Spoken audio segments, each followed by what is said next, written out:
Dozens of Israeli tanks have gathered less than 10 miles north of the Gaza border. Their goal, according to the Israeli government, will be to demolish Hamas. Israel's defense minister warned Monday, quote, "This will be a long war. The price will be high, but we are going to win." Since the attack by Hamas a week ago, more than 1,400 people in Israel and 2,800 in Gaza have died. Nearly 15,000 people in total have been injured. CBS News foreign correspondent Holly Williams has more from Tel Aviv. Today, Israel's military released this chilling video, which it says was found on the body of a dead Hamas militant. It appears to have been edited. The gunmen hunt their victims inside a kibbutz, stalking civilians in their own homes,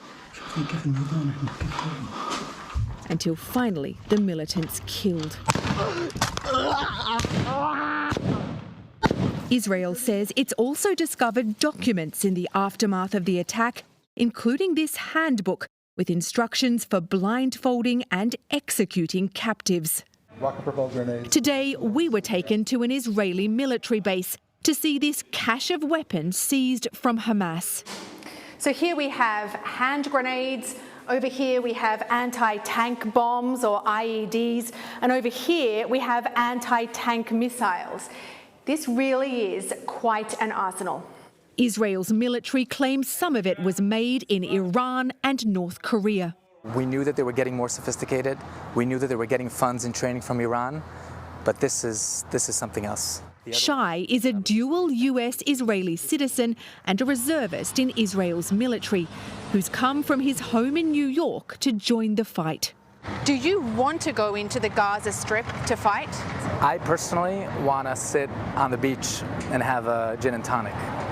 But unfortunately, we don't have that privilege. This is our only country. This is the only place we have nowhere else to go. This is Almog. Look at his smile. Israel is a country in agony. Orit Meir's 21-year-old son, Almog, was at a festival when Hamas gunmen made partygoers their prey. They killed at least 260. But Almog was apparently taken captive, appearing in this Hamas propaganda video. I recognized him from the beginning. And how did you feel at that moment? Terrified. Terrified. CBS News senior foreign correspondent Holly Williams joins me now from Tel Aviv. Holly, how is the IDF preparing for this ground offensive? Well, John, Israel's military says that it's planning for coordinated strikes by air, sea and land. Of course, as you know, Israel's military is already pummeling the Gaza Strip with airstrikes, presumably softening up the territory ahead of a ground invasion. Israel's also called up 360,000 reservists.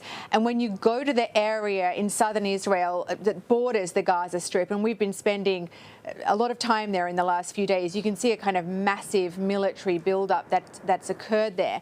We've also been chatting with individual Israeli soldiers, and many of them have told us that that they want to go and fight in the Gaza Strip, that they see it as their duty. Of course, they must know, as everyone else knows in this country, that if they go in there, they're very likely going to see some quite bloody fighting.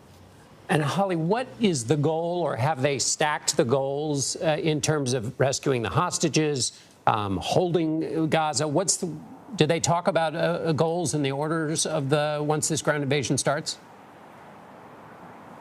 No, I think you've hit upon a key issue, which is that Israel is essentially trying to do two things at once, I suppose, in an ideal world from its perspective. On the one hand, it clearly wants to punish Hamas militarily, and it's already doing that. But on the other hand, it would like to bring those hostages home alive. And at this point, Israel says it's confirmed at least 199 hostages being held by Hamas. It seems unlikely that they're going to be able to do those two things at once, bring all of the hostages home alive and also punish Hamas at the same time.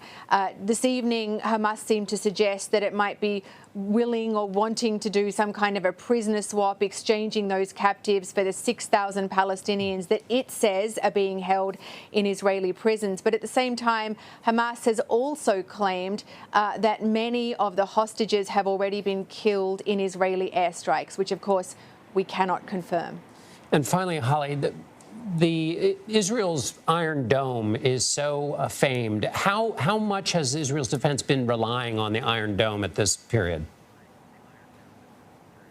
A lot, especially when it comes to Israeli civilians. We were speaking to the Israeli military about this on Sunday, and they actually said that in that first week of the war, more than 6,000 rockets had been fired from the Gaza Strip and into Israel. Now, most of them are intercepted by this network of launchers that's known as the Iron Dome. The US has put billions of dollars into funding that. And actually what the Israeli military said to us was, just think about what would have happened here without the Iron Dome, with these thousands of rockets being fired, barrages of rockets being fired by Hamas. They said the results in Israel would have been horrific. You know, what's really interesting, though, that when you're here in Israel, you can actually see and hear the Iron Dome operating. So just to give you an example, on Saturday evening, we were driving on a highway in Tel Aviv here. The alarm went off. We were in the car, so we couldn't take cover inside a building. We took cover by the side of the road, and in the night sky, we actually saw a couple of explosions. The sky lit up, there was a boom, and that is Iron Dome at work. Wow. Holly Williams right there on the ground for us in Tel Aviv. Holly, thank you.